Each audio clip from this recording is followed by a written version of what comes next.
people who have worked at Goodwill or other thrift stores, etc., and processed donations. What's the craziest thing you found?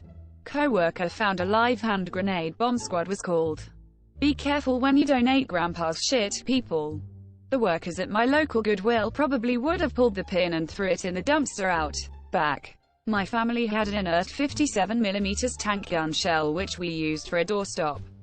That lasted until one of us kids brought it to school for show and tell with my mom's permission, because she was from Malaysia and her ingrained attitude to things like fire, machetes, and drowning was basically "fuck it, let's do this."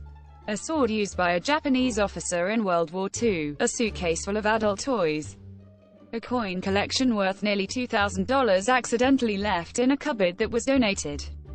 A photo album of someone's wedding was donated amongst the belongings of the pastor that married the couple after he passed.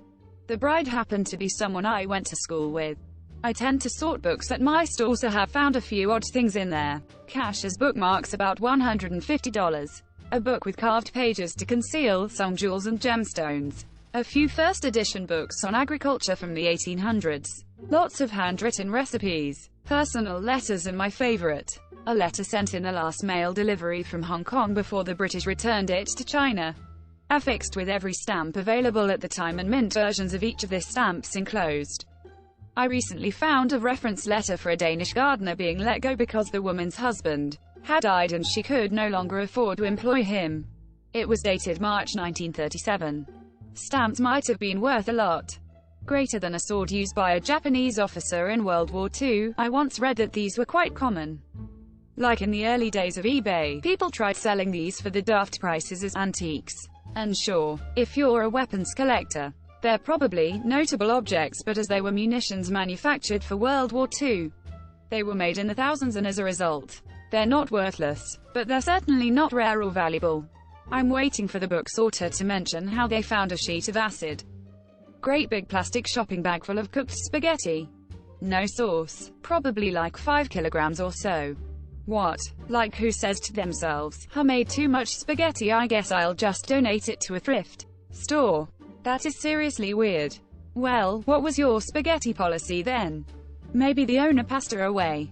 This is gold. A dead bat, a switchblade, a pocket watch painted with radium, and an 18th century wolf trap. Edit. I almost forgot a late 1800s book on phrenology. Like just a straight up dead bat. Or a taxidermied bat. So everyone wants to discuss some old winged rat, but nobody wants to talk about the nuclear cancer watch. Who donated that, Mr. Burns? I work at a thrift store as a donation handler. Gnarliest thing I had seen was a literal stack of mattresses left overnight during off hours. They were disgusting, crawling with bugs and riddled in stains of various shades and hues. Knocked the fuck out of that, called my manager, and they brought a forklift out to take them to the trash compactor. Just the other day we had a donor drop off a small crate, like a milk crate kind of thing, chock full of hentai. Just today I found a small, marble one-hitter pipe at the bottom of the donation bin. Is there any precautions you take to avoid bed bugs on donations?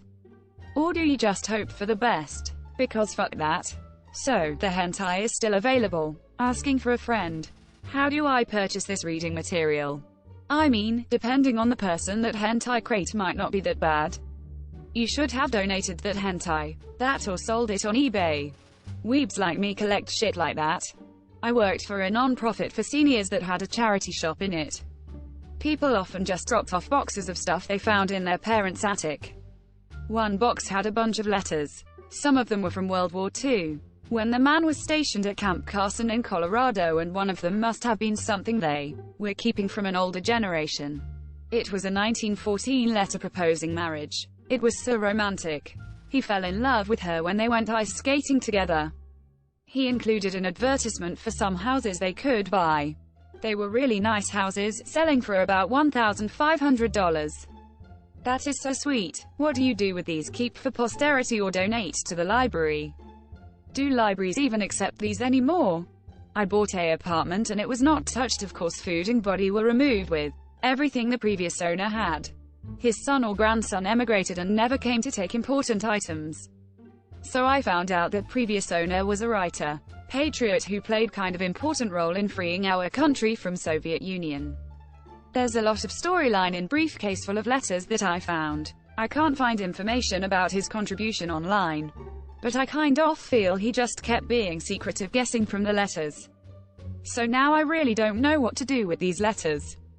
Are they even mine now? What did you do with the letters? I used to sweep the parking lot of a Goodwill and they would toss very interesting stuff in their dumpster. Hundreds of books, like really expensive ones, leather-bound sets of classical works from the 1920s, early prints of sci-fi novels. I found a nice collectible copy of June recently. Family Bibles stacked thick with memories. Food dehydrators, paintings, collectible sports memorabilia, super valuable vintage tools and fixtures. Most of it is just stuff that nobody bothered checking the value on before chucking it out, and it's really sad. I found a destroyed collection of old Spalding baseball bats, the oldest being from the 30s. They were left in the dumpster in standing water for days at least. It's sad to see things like that, Joe. Maybe because at one point someone loved them very much, and someone else decided that all the care it took to collect these treasures was a waste. I really appreciate this comment. A 9-year-old I tutored said that her family made their money by salvaging collectibles from thrift store and pawn shop dumpsters, such as any antique doll head that fetched $1,000. One of the saddest things about the books is that if we couldn't move it, it got trashed. But one of the better perks of the job was smashing cheap furniture and glass knickknacks that nobody would buy. It was so stress-relieving. I was examining an old manual typewriter someone donated. It had a vinyl carrying case with a zipper pocket on the inside. I opened it and found a manual, the original receipt, and an envelope of Polaroid pictures. The pictures were of several women in lingerie or semi-nude. All looked like they were in their 60s to 70s. At the bottom of the Polaroid was a name and date, covering about a 10-year span. One of the nicer things I came across working that job, better than dealing with the dirty underwear we got on the regular. Ah yes, ye olden OnlyFans, edit, why do my dumbest comments get rewards? So, I worked for a charity. We picked up her old clothes etc. and sold them in bulk to a thrift chain. When we unloaded the truck, it was common to toss the store employees the bags, and they would catch them before stacking them on racks. Well, one time some idiot put a big chef's knife in a bag of clothes. The store employee caught the garbage bag of clothes, wrapped his arms around it as he caught it, and proceeded to stab himself in the arm. After that, the policies were changed. We had to put the bags at the edge of the truck for them to take off, because our insurance didn't cover us off the truck, and theirs didn't cover them in it. Wow, hope the Staby recovered well. Did the person who was hurt her medical care paid if the insurances didn't cover it? Or was it after the fact when the policy was changed that injuries would not be covered? Xbox 360 when they were new. With games. Guy said his son got in a lot of trouble so he just gave it away. A briefcase of like 30 fake plastic model flip phones, like you would see in a Verizon store back in the day. Used syringe in a fake Coach bag. This is just from a 40-hour stint. It is hard to believe the Xbox came out so long ago. That kid is probably in his 20s now and very well behaved lol. Damn, if he bought it he should have known what it was worth. Could have made a quick buck back at least. A young man with a long face came to the donation wall looking for his PS4. His mom told him that she donated his PS4 and his games because of his chemistry grade. Some parents' threats are real. Love letters between two people from the late 1800s. Multiple suicide letters and one suicide tape, and many diaries. One diary specifically was written by a gay man going to med school in the 70s in San Fran. It spans 10 years and has a first-person account of his feelings the day Harvey Milk was assassinated.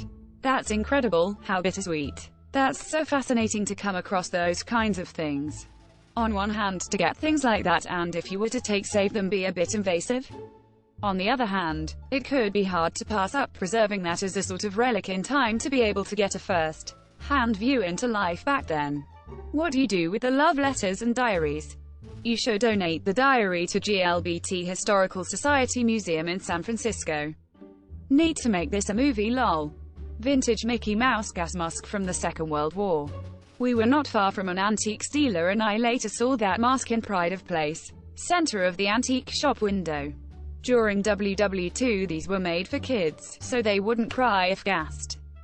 My sister used to work at a Goodwill and she said that people would donate used lingerie all the time.